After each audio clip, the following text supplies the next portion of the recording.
Barakatha Yahoah, Barakatha Yahoah Shai, Barakatha Yahoah, Barakatha Yahoah Shai, Barakatha Yahoah, Barakatha Yahoah Shai. Call Halal Imla, Yahweh Bahasham Yahweh Shai, which means all praises to Yahweh, which is the name of the Heavenly Father. Bahasham means in the name. Yahweh Shai is the name of his only begotten Son, who the world ignorantly calls Jesus Christ. Double honors to our apostles and elders at Great Millstone, and salutations to all you brothers who preach in the gospel in truth and in sincerity, always in charity. And this is pretty much going to be a quick response video, Lord willing, through the spirit of this one guy. Salaki, I just had the video up and loaded, but this guy right here, man, Edomite agent, you know, scrolling the Elder Malcolm's page on this particular video, response proof, blacks are being abandoned in Harvey.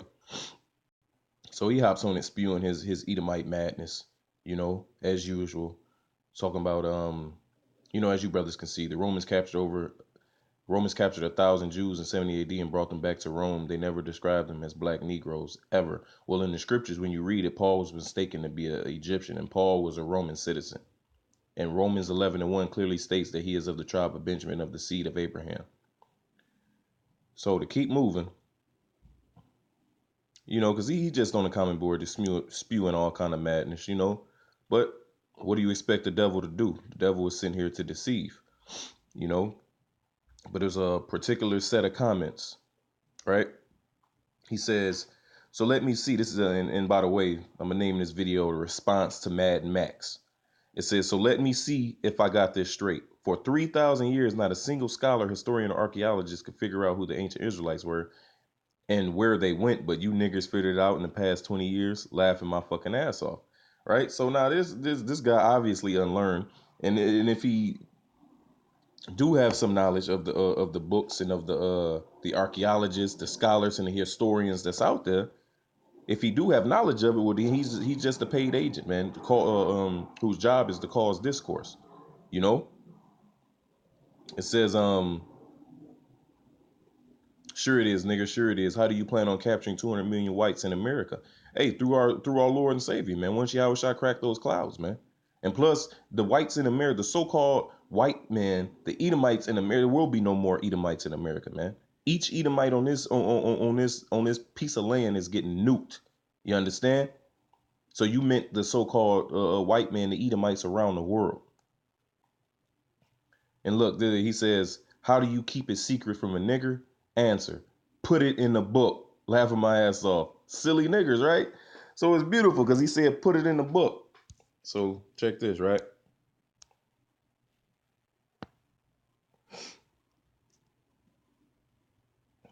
Check this, right? So now this is a book called The 10 Tribes of Israel, or The True History of the North American Indians, showing that they are the descendants of these 10 tribes, by Timothy R. Jenkins, right? So we're just gonna read this paragraph on page 14 pretty much. It says, the Reverend W.M. Smith, a Presbyterian minister among the Indians, who has finished a translation of the New Testament in the Mahogan language, right? In the Salaki, I lost my place. In the Mahogan language, told the writer that he had for years labored to make a paradigm of the Mohegan verb. At length, I'm trying to read it through the screen so you brothers and a few sisters can read it with me. It says, at length it struck me that it was cast in the Hebrew mold. I'm going to read that again. At length it struck me that it was cast in the Hebrew mold, and I make this one, which I will show you. It was printed on a large sheet, and any Hebrew scholar would at once recognize the suffixes and affixes of the Hebrew Bible. At the time the writer heard this, Mr. Smith was in Albany superintending the publication of the Mohegan Testament. Several years before that, the writer of this article had seen a grammar of the Chilean language, and the verb was cast in that Hebrew mode. No Hebrew scholar could doubt this. And this is all, and this is known throughout all the archaeologists, throughout all the historians, throughout all the scholars, man. This is well known. You see? So that's why you hide something from a nigga, put it in the book. Yeah, and we got it, man. Psalm 64 and 8. Their tongue shall fall upon themselves. The water, Esau, because you the real nigger. Appreciate it. It says, and the verb was cast in that Hebrew mode. No Hebrew scholar could doubt this. It may be said that Chile is South America. Very true. But let it be remembered on our side that Hebrew immigrants had been in America 500 years before the Messiah. And of course, the Mexicans are descendants of the Hebrews. If it be true that the Chileans, which the Chileans are, the Mexicans are, they see this is well known back then during the 15, 16, 17, 1800s, even the early 1900s, man, all the way to the 50s and 60s. This is well known information. You know, the Hebrew writings were found all the way from South America all the way up to Canada, man. It was covered with Hebrew writings, man, with people doing Hebrew customs. You understand?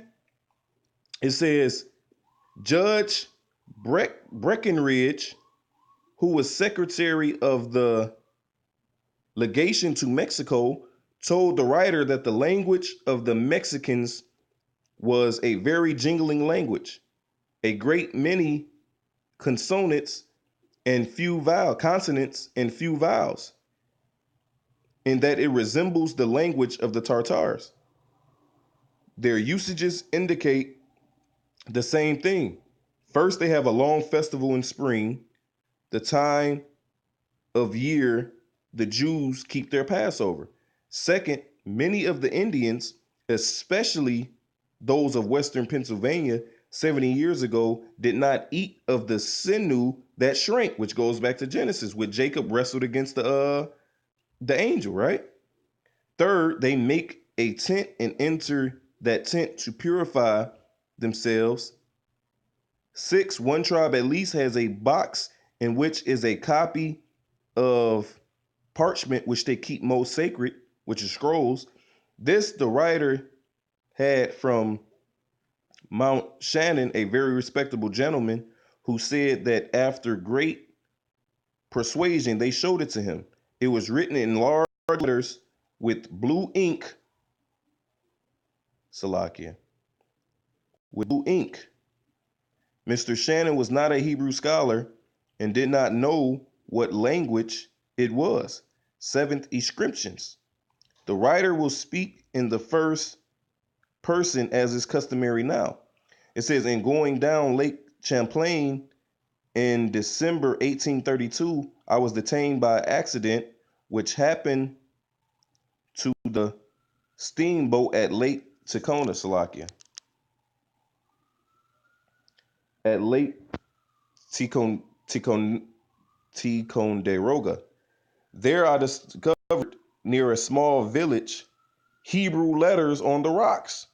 At first I thought they were the marks of feet upon the rocks, which Mr. Morse speaks of in his geography. But on reflection, I saw that some were Hebrew sheens. They were large letters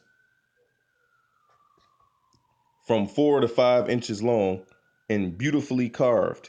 You know, and that's it. I'm gonna read on that, man, because it's obvious that the so-called Latinos and Native Americans are Israelites based on the history of what we just read in this book, right? So now we can move over to the Bible, the Zondervan Compact Bible Dictionary, and these books that so-called Negroes, Latinos, and Native Americans didn't write. You understand? And these is the books that was hidden that this devil said, hey, you want to learn something? Put it in the book. Hey, well, we found it, motherfucker. It's the book through the spirit and power of Yahweh Basham Yahushua, the water Yahweh Basham Yahushua. You dig? This is page 213, definition of Ham. The youngest son of Noah, born probably about 96 years before the flood, and one of 8 persons to live through the flood. He became the progenitor of the dark races, not the Negroes, but the Egyptians, Ethiopians, Libyans, and Canaanites, not the Negroes. You know, and it's clear and obvious that the so-called black man brought here on slave ships are Israelites. First off, because they fit the curses, and second off, check this out. This is a old flyer from back during those times, right? Now the top is the oldest flyer, right? It says to be sold on board the it's cut off the ship Bonds Island, I think, on Tuesday the 6th of May, next at Albee Ferry, a choice cargo of about 200 fine, healthy, fine Hebrews. Hebrews go back to what? Hebrews. Just arrived from the windward and Rice coast. The utmost care has already been taken, and it has been revised down at the bottom to be sold on board the ship Bance Island on Tuesday, the 6th of May, next at Albee Ferry, a choice cargo of about 250 fine, healthy Negroes. You understand? So Esau, he go through great depths to hide this knowledge from us, man. You know, but through the spirit and power of Yahweh Sham Yahushai, you see, we standing upon our feet, man. And these devils trying anything to disregard or to downplay what's happening, man. Hey, this is a prophecy right before their eyes, man. You understand? This is Revelation 11:11. It says, and after 3 days and a half, 350 years, right? The spirit of life from the Most High entered into them, and they stood upon their feet, and great fear fell upon them which saw them, man. So they shaking in their boots, man. So that's why they sending they little agent provocateurs out, you know what I'm saying? To do what, man? To spew madness, to sow discord, to spew out lies, misinformation, and disinformation, you know? But it ain't gonna work. It ain't gonna prevail against the spirit and power of Yahweh Sham Yahushai. Right? Um, one more thing. This is the last one. He says, oh no, I have spent much of my life hunting down you black dogs, arresting your nigger asses, and beating the snot of you African fools. I enjoy this shit more than you could know. Every day with the shine is a comedy show, and I am laughing my ass off. You see, and this is the mindset. This is the hatred that Esau Edom has for you so-called Negroes, Latinos, and Native Americans. You understand? It goes back to the enmity that the Most High put between her seed, which is Israel, and thy seed and his seed, which is the serpent, which is Esau Edom. You know, in Genesis the 27th chapter, Esau said, the time of mourning my father is past. Now will I slay my brother Jacob, man. He still has that same matter of fact. That never changed, man. This is the book of Amos, chapter 1, verse 11. It says, thus saith Yahweh Sham Yahushai, for 3 transgressions of Edom, and for 4 I will not turn away the punishment thereof, because he did pursue his brother with the sword, and did cast off all pity, and his anger did tear perpetually, and he kept his wrath forever, and is still present to this day, man. You see? So Lord willing, I hope this was edifying. Fuck you, Mad Max. Fuck you fuck ass Edomites, man. You know, because you can do nothing against the truth, only for the truth, man. You understand? So with that, all praises, honor, glory be unto Yahweh by Hashem Yahweh Shai. Double honors to our apostles and elders at Great Millstone, and salutations to all you brothers who preaching the gospel in truth and in sincerity, always in charity. Shalom.